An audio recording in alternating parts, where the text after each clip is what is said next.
सभी मसीही भाई बहनों को यीशु के नाम में शालोम, प्रेज द लॉर्ड, जय मसीह की।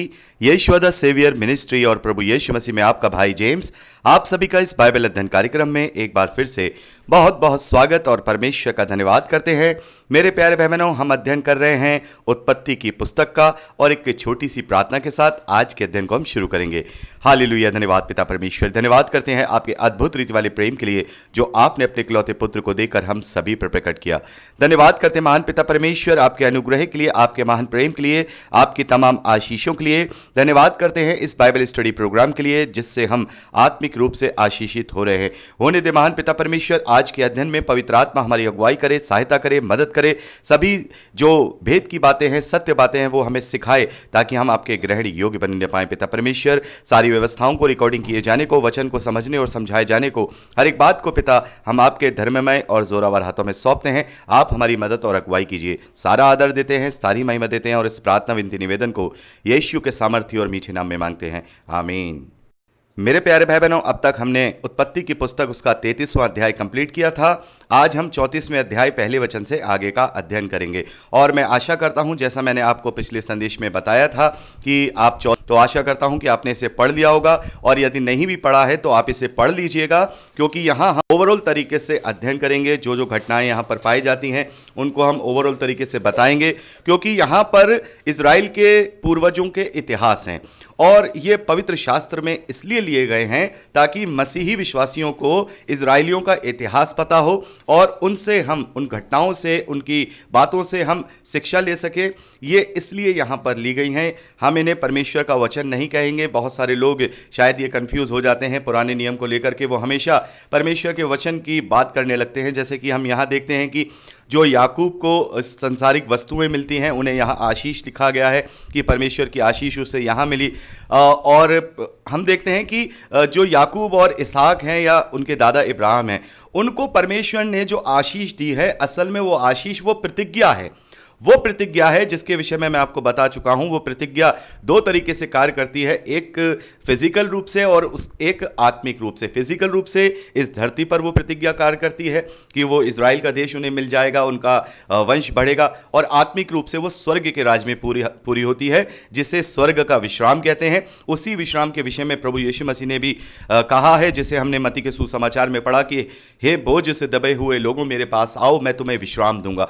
तो ये शब्द के विश्राम के विषय में यहां पर यह प्रतिज्ञा की गई है। जैसा कि हमने इब्रानियों की पत्री को जब अध्ययन किया था हम अच्छे से समझ गए थे। तो यहां पर ये जो घटनाएं हैं, हमें घटनाओं के रूप में ही लेना है।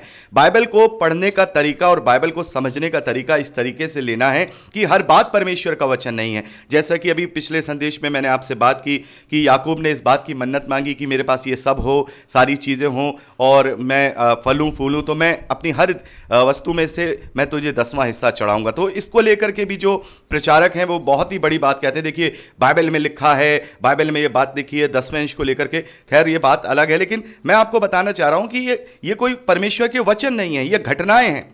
ये घटनाएं हैं, अच्छी बुरी सारी घटनाएं यहां पर बिल्कुल सच्चाई के साथ लिखी हैं। कोई ये इंसान के द्वारा लिखा गया कोई शास्त्र नहीं है, बल्कि पवित्र आत्मा के द्वारा उन घटनाओं को मूसा पर रिवील किया गया और मूसा के द्वारा लिखा गया है। तो वो सारी बातें जैसी घटित हुई हैं वैसे ही यहां पर इस पुस्तक में लिखा गया है। ना ही इस बात को देखा गया है कि भाई ये बात इसके लिए यहां पर ये गलत है या नैतिकता में ये गलत है, क्योंकि वहां मनुष्यों ने पाप किए हैं, मनुष्यों ने गलतियां की हैं, तो उन्हें भी यहां पर लिखा गया है। और हमारे लिए ये इसलिए लाभकारी है कि हम ये जान पाएं, क्योंकि हम तो जानते ही हैं कि हर एक मनुष्य ने पाप किया है, हर एक मनुष्य ने गलती की है। जैसा कि हम पढ़ चुके हैं, पौलुस कहते हैं कि कोई भी धर्मी नहीं, एक भी धर्मी नहीं, सबने पाप किया है। तो इन सब बातों को पढ़ करके हम ये जान पाते हैं कि हां, वाकई में ही मनुष्य गलतियों का पुतला है। अपनी अभिलाषाओं में, अपनी सांसारिक बातों में फंसकर वो हमेशा गलती करता है। तो अब तक हमने 33वें अध्याय में जो अध्ययन किया उसमें हमने याकूब के सफर तक का अध्ययन किया। याकूब अपने मामा लाबान के यहाँ जाते हैं और वहां पर उनका विवाह होता है। हमने देखा कि वहां 20 साल से भी ज्यादा अपनी लाइफ को जी करके वो वापस अपनी जन्मभूमि पर आते हैं और अपने भाई एसाव से मिलते हैं, जिसका मिलन हमने 33वें अध्याय में अध्ययन किया था। अब यहां 34वें अध्याय से उसके बाद की घटनाओं का वर्णन मिलता है, और 34वें अध्याय में एक बहुत ही महत्वपूर्ण घटना हम देखते हैं, जहां हमें यह पता लगता है कि जो इज़राइल है, यानी कि जो याकूब हैं, उनके 12 पुत्र तो हैं, लेकिन उनकी एक बेटी भी है। उनकी एक बेटी है जो कि याकूब से उत्पन्न हुई है, उसका नाम दीना है। उस बेटी का नाम दीना है, और उसी के विषय में यहां पर लिखा हुआ है। हम इस अध्याय में पढ़ते हैं, और मैं चाहूंगा कि आप इसे पर्सनली रूप से पढ़ लीजिएगा, लेकिन मैं आपको जिस तरीके से इस घटना का वर्णन यहां पर बताऊंगा, उससे आपको बहुत आसानी होगी इसको अच्छे से पढ़ने में। और अगर आप बाद में भी पढ़ेंगे तो भी ये चलेगा, क्योंकि मैं इसको पूरी बातें यहां पर आपको ओवरऑल तरीके से बताने जा रहा हूं। तो यहां पर हम देखते हैं कि जो लिया है, जो याकूब की पत्नी है, पहली जो बड़ी बहन लिया थी, उससे एक बेटी है जिसका नाम दीना है। और दीना जो है उस समय किसी काम से बाहर जाती है, या हम कहें उस देश की लड़कियों से भेंट करने निकलती है, अपनी सहेलियों से भेंट करने की निकलती है। तब उस देश के प्रधान एक हित्ती मनुष्य है, हित्ती जाति का मनुष्य है, जिसका नाम हमोर है। उसका बेटा जिसका नाम शकेम है, उसने उसको देखा और वो उस पर मोहित हुआ, और उसने दीना के साथ गलत कार्य किया, यानी कि बिना विवाह के उसके साथ गलत कार्य किया, जिसे हम कह सकते हैं बिना मर्जी के उसके साथ उसने जो है शारीरिक संबंध बनाए। तो वहां पर हम देखते हैं इस प्रकार से जब उसके साथ वो गलत कार्य करता है, तो वो उसके ऊपर मोहित भी हो जाता है, यानी कि जब उसके साथ गलत कार्य करता है तो उससे शादी भी करना चाहता है, सारी चीजें करना चाहता है।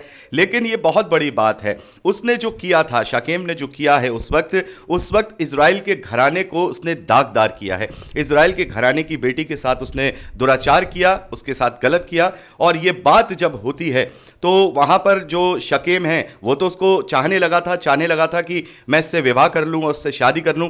लेकिन ये बात याकूब के पुत्रों को, जो याकूब के जो बेटे हैं, इस वक्त तो केवल 11 ही बेटे हैं, लेकिन उनके जो देखते हैं लिया से जो बेटे उत्पन्न हुए हैं, जैसे रूबेन है, लेवी है, यहूदा है, शिमौन है, ये जो हैं उस वक्त काफ़ी एजिड है। ये ऐसा नहीं है कि बच्चे हैं, ये काफ़ी समय हो चुका है इनको। जैसे हम देखते हैं कम से कम ये 20-22 साल की उम्र के तो हैं, बल्कि इतनी उम्र के हैं, मतलब जवान इन्हें हम कह सकते हैं। तो जो याकूब के बेटे थे, उन्हें अपनी बहन के विषय में जब ये पता चला तो उन्हें बहुत ही गुस्सा आया, बहुत ही वो इस बात के लिए जो है जो शकेम है, जो हित्ती जो व्यक्ति उसका जो बेटा है, उससे बड़े ही क्रोधित हुए, बड़े ही गुस्सा हुए।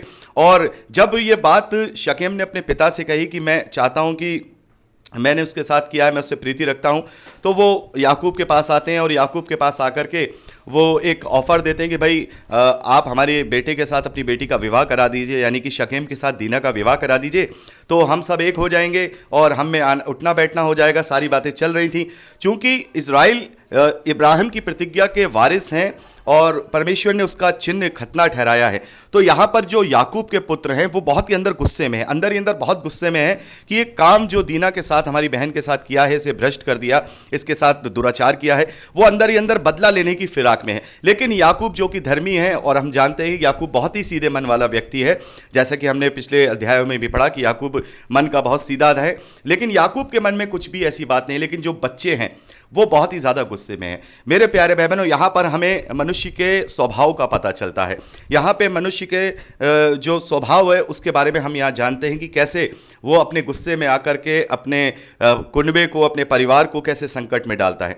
तो ये सब बातें हो रही थी। तो यहां पर क्या किया याकूब के बेटों ने, एक अंदर से एक चाल खेली। एक चाल क्या खेली कि शकेम और उसके पिता से कहा कि भाई ठीक है, हम तुम कनानियों से अपना विवाह करवा देंगे अपनी बहन का, लेकिन भाई हमारे यहाँ तो यह है कि हम में से कोई भी जो व्यक्ति है उसका खतना होना बहुत ज़रूरी है, कि तुम्हें भी हमारे जैसा बनना होगा, तुम्हें भी अब खतना कराना होगा, तुम्हें अपने पूरे घराने का, अपने सारे लोगों का, सबका तुम्हें खतना कराना होगा, तो फिर तुम हमारे जैसे हो जाओगे और फिर हम अपनी बेटियां तुम में और तुम्हारी बेटियां हमारे यहाँ ब्याहने लगेंगे। यानी कि वो उनके कहने का मतलब ये था। लेकिन ये बात जो वो याकूब के बेटे शाकेम और उसके पिता से कर रहे थे, वो छल से कर रहे थे।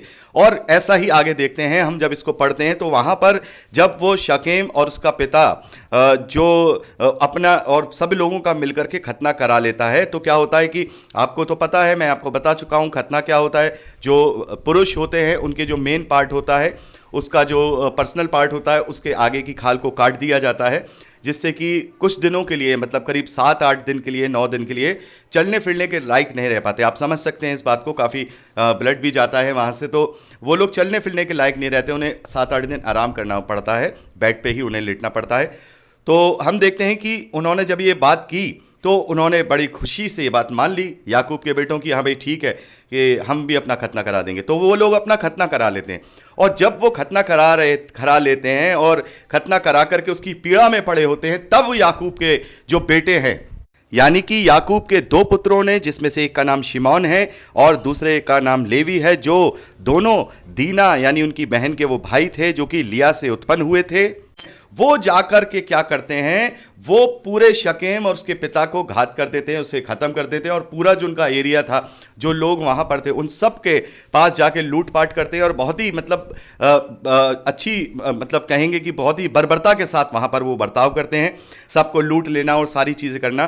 तो ये सब जब वो कर लेते हैं, तो इस बात का जब याकूब को पता चलता है तो याकूब इस बात से बहुत ही दुखी होते हैं। याकूब कहते हैं भाई तुमने ये क्या कर दिया, तुमने ये क्या कर दिया, यहाँ मेरी इज्जत है, तुम्हारे मेरे दादा के समय से यहाँ मैं कनान देश में हमारे खानदान की इज्जत है, कनानी हो चाहे वो हित्ती जाति का हो, सब हमारी इज्जत करते हैं, उनमें हमारा बड़ा नाम था, लेकिन तुमने ये क्या कर दिया, तुमने ये गलत काम कर दिया, जिससे अब क्या होगा कि इस घटना से जो कनानी लोग होंगे, जो हित्ती लोग होंगे, अब वो मेरे कुनबे से बैर करेंगे और वो सब मिल करके मुझ पे चढ़ाई करके हम सबको मार डालेंगे।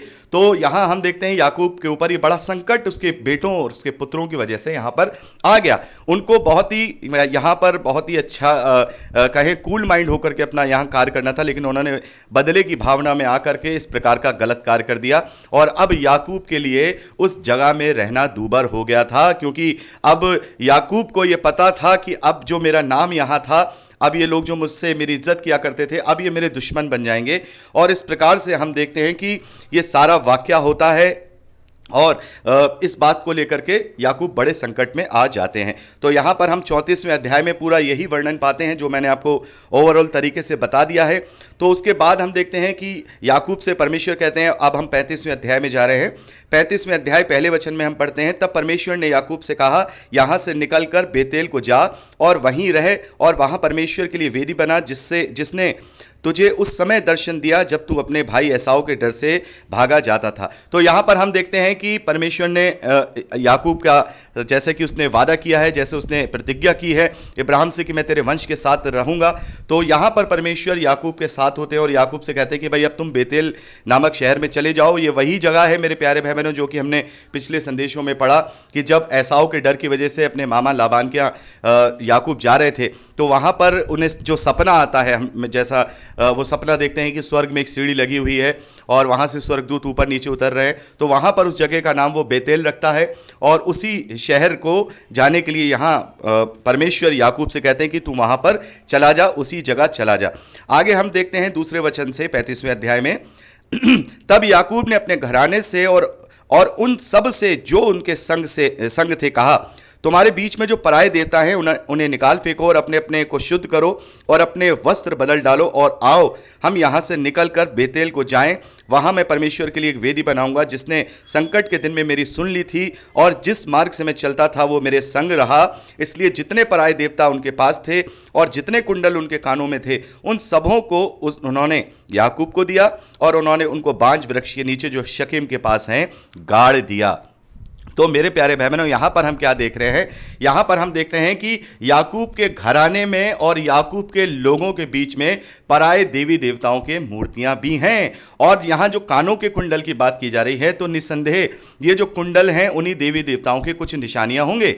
मेरे प्यारे भाई बहनों, इससे हम जो सीख रहे हैं, यहां पर ये जो बात सीख रहे हैं, ये सीख रहे हैं कि जब हमारा विश्वास पूरी रीति से परमेश्वर में नहीं होता है, या हम आधे अधूरे विश्वास के साथ चलते हैं, तब हम अपने आप को समस्याओं में डालते हैं, तब हम अपने आप को समस्याओं में डालते हैं। यहां पर हम देखते हैं कि याकूब की एक गलती है, यहां याकूब की एक गलती है, जैसा कि हमने पिछले अध्यायों में पढ़ा कि जो राहेल है वो अपने पिता लाबान के यहां से वो उनके जो ग्रह देवताओं की जो मूर्तियां थी वो चुरा लाई थी। यानी कि राहेल अभी भी उन देवताओं के विषय को लेकर चल रही थी, और उसके पुत्रों में भी वो कोई ना कोई कहीं ना कहीं ये बात पाई जा रही होगी, या उसके कुनूमों में कहीं ना कहीं वो बात पाई जा रही होगी। और हम देख रहे हैं कि वहां पर जो याकूब है उनके साथ परमेश्वर है, याकूब के साथ परमेश्वर है, और इब्राहिम की प्रतिज्ञा के अनुसार याकूब के साथ परमेश्वर है, लेकिन वो लोग फिर भी वहां दुनियावी तरीके से ही जी रहे हैं। तो ये जो घटना यहां पे दीना के साथ घटित हुई है, जो याकूब की बेटी दीना है, और जो ये सारा जो वहां पे प्रोग्राम हुआ है, ये परमेश्वर ने ये होने इसलिए दिया क्योंकि परमेश्वर यहां पर याकूब और उसके लोगों को और घराने को ये कहना और बताना चाहते थे कि भाई तुमने अभी भी पूरी रीति से मुझे ग्रहण नहीं किया है। मतलब याकूब ने तो किया है, याकूब सीधे मन वाला है, लेकिन उसकी पत्नियां, उसके बेटे, ये सब जो हैं अभी भी इस तरीके से चल रहे हैं, परमेश्वर की बिना इच्छा के, परमेश्वर की बिना आज्ञा के वो सारे कार्य कर रहे हैं जो परमेश्वर की दृष्टि में घृणित हैं। तो मेरे प्यारे भाई बहनों, यहां पर हमने 35वें अध्याय 4थे वचन तक का अध्ययन किया है। 5वें वचन से आगे का अध्ययन हम अगली रिकॉर्डिंग में करेंगे।